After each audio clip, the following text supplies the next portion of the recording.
Operation Spectrum, also known as the 1987 Marxist Conspiracy, was the code name for a covert security operation that took place in Singapore on the 21st of May 1987. 16 people were arrested and detained without trial, under Singapore's Internal Security Act for their alleged involvement in a Marxist conspiracy to subvert the existing social and political system in Singapore, using Communist United Front tactics, with a view to establishing a Marxist state. On the 20th of June 1987, 6 more people were arrested, bringing the total number of detainees to 22. The mostly English-educated group was a mix of Catholic lay workers, social workers, overseas-educated graduates, theatre practitioners and professionals. According to the Singapore government, Operation Spectrum was conducted to nip communist problem in the bud. The mastermind behind the alleged Marxist plot was Tan Wah Piop, a former University of Singapore Students' Union president who had been in de facto exile in London since 1976. His key man in Singapore was Vincent Cheng, a full-time Catholic church worker in the Justice and Peace Commission. Cheng's role was to use the Catholic Church in Singapore as a ready cover to organize the infiltration of disparate groups of influence including the Law Society, the Opposition Workers' Party and various student bodies. These would become pressure groups that would eventually come into open confrontation with the government. By December 1987, all the detainees had been released except for Cheng. However, in April 1988, 9 of the released detainees issued a joint statement accusing the government of ill treatment and torture while under detention. They also denied involvement in any conspiracy and alleged that they were pressured into making confessions. 8 of the 9 were re-arrested and detained for a second time. They were eventually released after they signed statutory declarations denying everything they had said in the press statement. The truth of the allegations has been questioned. Historians Mary Turnbull and Michael D. Barr have described the conspiracy as myths and a fanciful narrative, arguing that the arrests were politically motivated. In an interview with the Straits Times on the 14th of December 2001, Singapore's Deputy Prime Minister Tharman Shanmugaratnam said that, although I had no access to state intelligence, from what I knew of them, most were social activists but were not out to subvert the system. Quote, however, the People's Action Party government has continued to maintain its stand that the ex-detainees were not detained for their political beliefs, but because they had involved themselves in subversive activities which posed a threat to national security. The Marxist Conspiracy. On the 21st of May 1987, 16 people were arrested in a pre-dawn raid carried out by the Internal Security Department. They were Vincent Chang, Kim Xuan, Teo Soh Lung, Kevin Desmond D'Souza, Wong Suki, Tang Lei Li, Eng Bi Leng, Jenny Chin Lai Ching, Kenneth Sang Kai Seng, Chung Lai Med Ma Li Lin, Lo Yit Leng, Tan Ti Seng, Teresa Lim Lee Kok, Chia Boon Tai, Tae Hong Seng and William Yap Hon Nguyen. Over the next 2 months, Singapore's national broadsheet The Straits Times published numerous articles about the unraveling of what the Ministry of Home Affairs described as a Marxist conspiracy to subvert the existing system of government and to seize power in Singapore. Quote, according to the paper, the conspirators were hybrid pro-communist types who augment traditional CPM tactics with new techniques and methods, using the Catholic Church and religious organizations,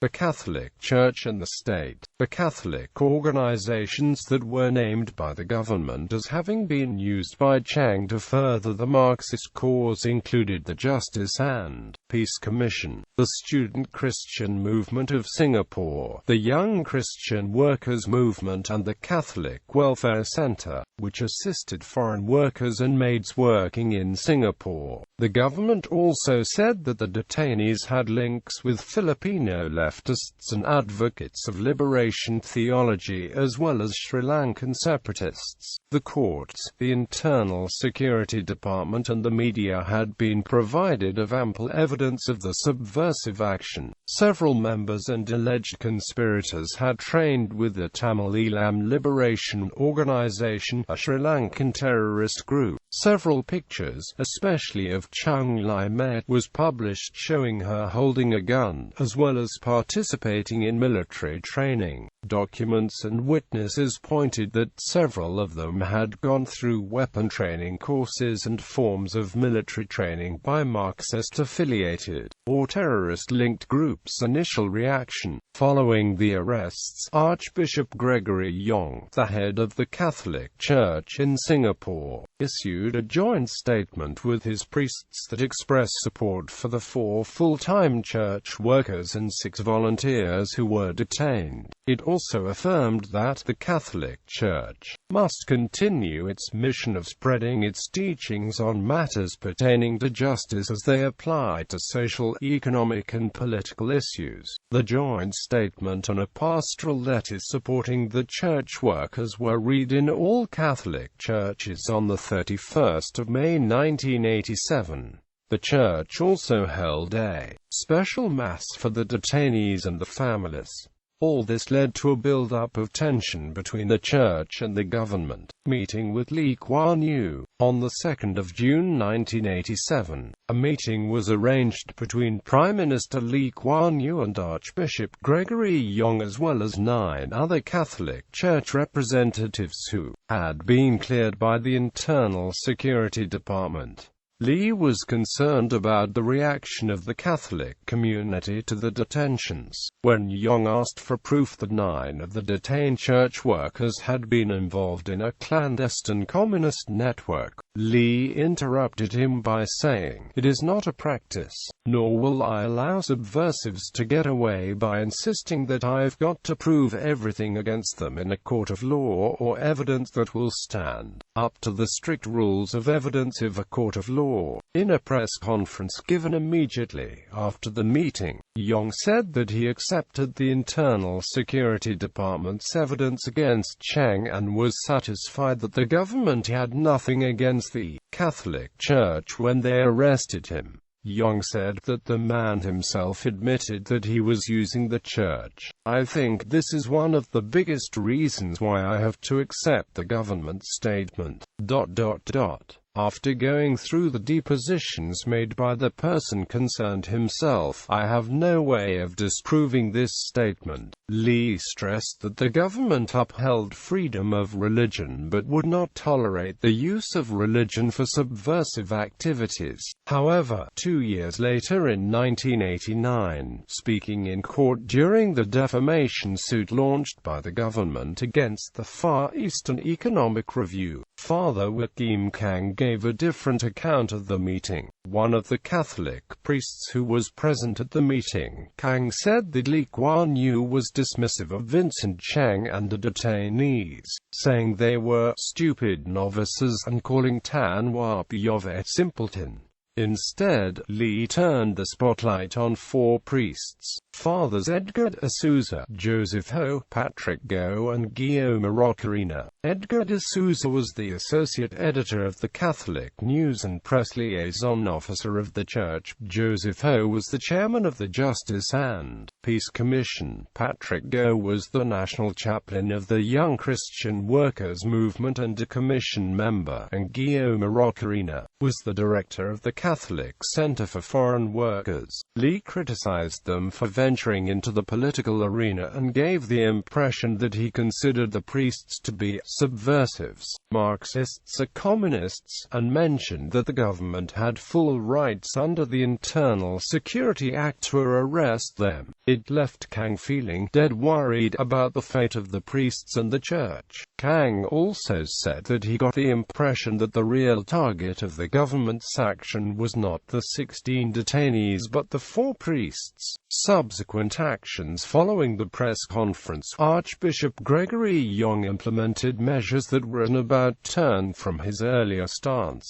He withdrew the most recent issue of the Catholic News, which focused on the Church's support for the detainees, and accepted the resignation of the 4 priests involved with the organizations named in the conspiracy, as well as suspended them from the preaching duties. He also ordered his priests not to mix politics and religion in sermons and shut down the Justice and Peace Commission and the Catholic Center for Foreign Workers. Confessions on television. During the time in prison, all the detainees eventually signed confessions of their involvement in the alleged Marxist plot. Most of them also made confessions on television, as it had become customary for the government to televise confessions of those held without trial, under the Internal Security Act. An interview with Vincent Chang was broadcast on the 9th of June, some 19 days after his arrest. For 2 hours, Chang answered questions from 4 journalists about his role in the Marxist plot. Over the next few days, the Singapore press published lengthy extracts from the interview, in a 2-part television documentary titled Tracing the Conspiracy, broadcast on the 28th of June. Other detainees spoke of the purported roles they played in the conspiracy. Tang Lei Li and Teo Soh Lung said that they targeted the Law Society as a pressure group to oppose the government. Wong Soo Ki spoke of how the drama group Third Stage used plays as a tool to portray Singapore's social and political system in an unfavorable light. Lo Yit Leng, Chung Lai Mei and Tan T Seng talked about the student activist days. The detainees said Tan Wah Piyov had insisted that they infiltrate the Workers' Party, which was why they helped to print and distribute Workers' Party pamphlets during the 1984 general elections. After the elections, they said, Kenneth Sang Kai Seng and Tan T Seng moved into positions of influence within the party, and later took control of the party's publication, The Hammer, and used it as a channel to propagate anti-government sentiments and influence public opinion against the government. International response. Reactions to the news of their arrests arrived swiftly from abroad.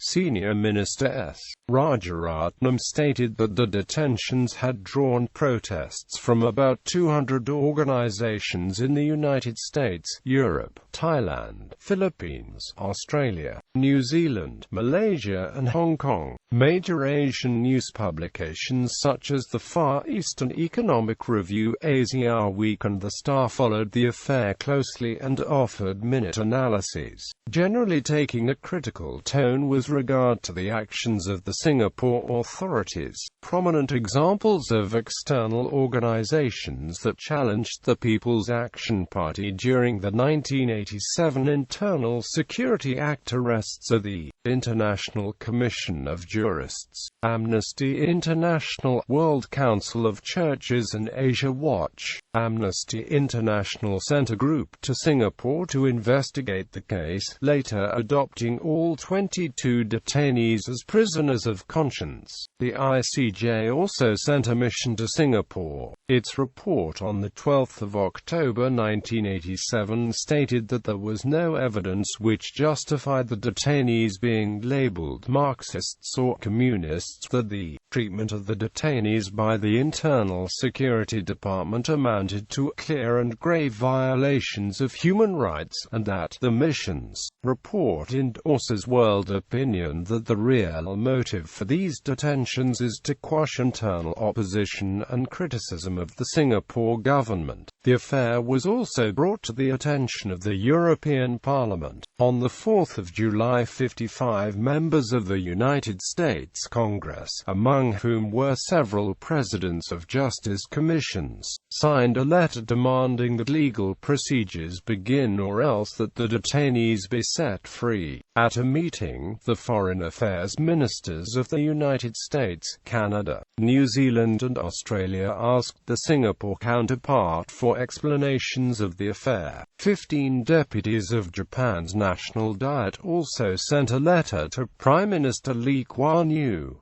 The joint statement and rearrests of 1988, with the exception of Vincent Cheng, all the detainees were released on various dates before the end of 1987. On the 18th of April 1988, 9 of the ex-detainees released a joint statement to the press. In the statement, Teo Soh Lung, Kevin Desmond D'Souza, Tang Lei Li, Eng Bi Leng, William Yap Hongguan, Kenneth Sang Kai Seng, Wang Suki, Chng Swan Tzd, and Tang Fong Ha said that even though they had hitherto kept a fearful silence, they decided to release a statement because of the constant barrage of government taunts and its public invitation to speak the truth. The following are extracts from the statement. We categorically deny the government's accusation against us. We have never been Marxist conspirators involved in any conspiracy. We were subjected to harsh and intensive interrogation, deprived of sleep and rest, some of us for as long as 70 hours inside freezing cold rooms. Under these conditions, one of us was repeatedly doused with cold water during interrogation. Most of us were hit hard in the face, some of us for not less than 50 times, while others were assaulted on other parts of the body. During the first 3 days of interrogation, we were threatened with arrests, assault and battery of our spouses, loved ones and friends. We were threatened with indefinite detention without trial. Chieth Ipo, who is still in detention after 20 years, was cited as an example. We were told that no one could help us unless we cooperated with the ISD. These threats were constantly on our minds during the time we wrote our respective statements in detention. We were compelled to appear on television and warned that our release would depend on our performances on TV. We were coerced to make statements such as, "I am Marxist inclined. My ideal society is a classless society. So-and-so is my mentor. I was made use of by so-and-so," to incriminate ourselves and other detainees. One day after release of the statement, all the signatories except Tang Fong Ha, who was in the United Kingdom at the time, were rearrested. Patrick Seong Kwok Kei, a Law Society Council member and one of the lawyers who had acted for several of the detainees in 1987, was also arrested on the same day. On the 6th of May 1988, lawyer Francis Seow, who was representing Teo Soh Lung and Patrick Seong Kwok Kei, was arrested under the Internal Security Act while waiting inside the Internal Security Department's headquarters to meet his clients. He was supposed to have filed for writs of habeas corpus for his clients on the same day. The government accused him of colluding with foreign diplomats and officials to lead a group of opposition lawyers and professionals into Parliament. He was alleged to have misused his status as a legal counsel as a cover for political propaganda and agitation. Seow was held in detention for 72 days and was released, subject to restrictions on his freedom of movement and association, as a result of pressure by international human rights organizations. He was later charged and convicted in absentia for tax evasion, having left Singapore to live in exile in the United States, where he became a fellow at the Department of Asian Studies at Harvard University. In response to the ex-detainees' allegations of ill treatment, the Ministry of Home Affairs announced on the 19th of April that a commission of inquiry would be held to determine if the Marxist conspiracy was a government fabrication and whether the detainees were assaulted and tortured. Trade and Industry Minister Lai Xianlong said that the government does not ill-treat detainees. It does, however, apply psychological pressure to detainees to get to the truth of the matter. The truth would not be known unless psychological pressure was used during interrogation. Ow Chin Hock, Member of Parliament for Lengkee, revealed later that Singaporeans, notably intellectuals, had harped on the need to protect detainees' rights. The ex-detainees who were arrested eventually signed statutory declarations reaffirming their original statements to the Internal Security Department. 5 of the detainees said that they were not ill-treated. In Patrick Seong Kwok Kee's SD, he admitted to encouraging the release of the joint statement as he saw it as an opportunity to discredit the government and embarrass it externally, as well as feeding information to foreign correspondents to generate hostile publicity to pressure government to release the detainees. He was released after 30 days in detention together with Tang Lei Li and Ng Bi Leng. Vincent Chang was conditionally released after 3 years in mid-June 1990. He had to abide by 6 restrictive conditions, one of which was not to engage or get involved in any activity that advocated a political cause. Even after the signing of the SDs, there were continued calls for a public inquiry.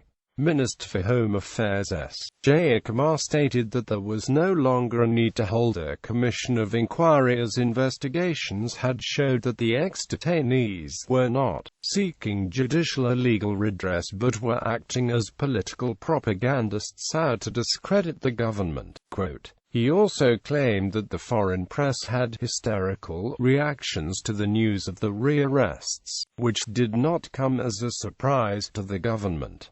Habeas corpus changes to the law. After the rearrests, 4 of the detainees, Teo Soh Lung, Kenneth Sang Kai Seng, Wong Soo Kyi and Kevin Desmond D'Souza, were issued with 1-year detention orders. They engaged Anthony Lester and Jeffrey Robertson, Queen's counsels from the United Kingdom, to apply to the High Court for writs of habeas corpus, a legal action that requires a person under arrest to be brought before a judge to challenge detention lacking sufficient cause or evidence. They were unsuccessful. They then appealed to the Court of Appeal. In a landmark ruling, the Court of Appeal ordered the 4 detainees to be released, but they were immediately rearrested under new detention orders. The detainees filed fresh applications for writs of habeas corpus, but, with the exception of Teo, later withdrew their applications and were released. Teo's application was dismissed by the High Court after the government amended the Constitution and the Internal Security Act to reverse the Court of Appeal's earlier decision.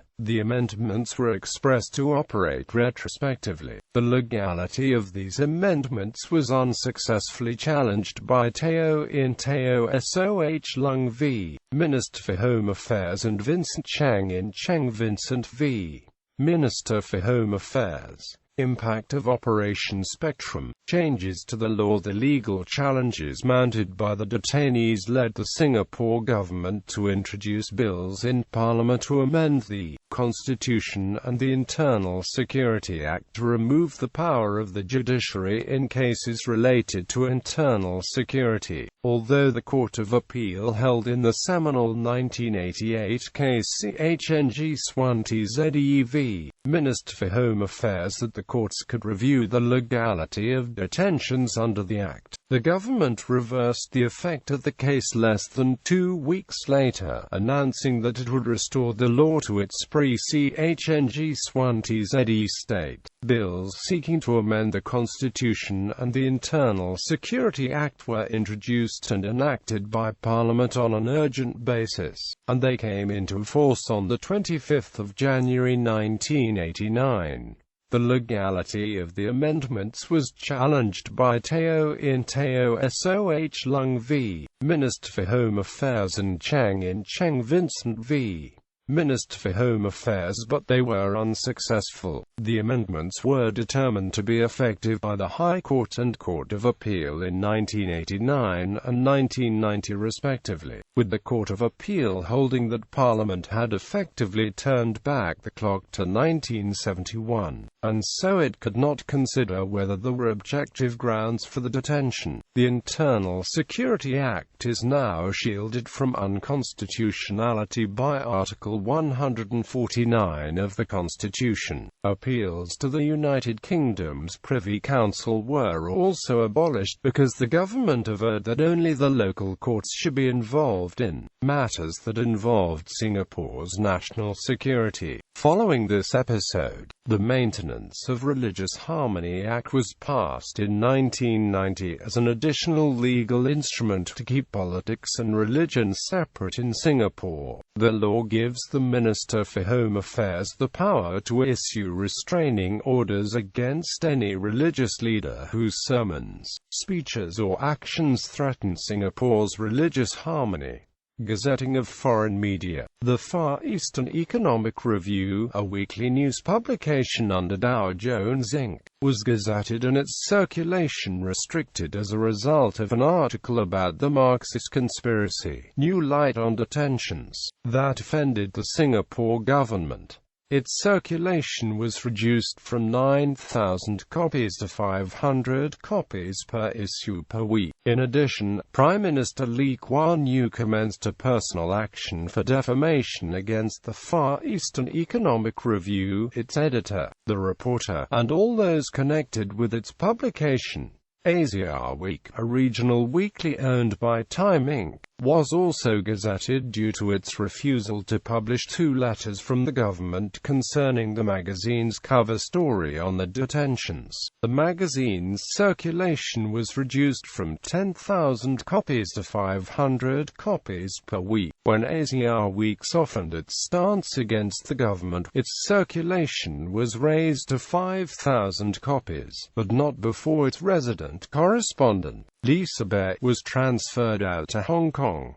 Bay had written articles relating to the 1987 arrests. When she chose to resign, the circulation of Asia Week was raised to 7,500 copies weekly per issue.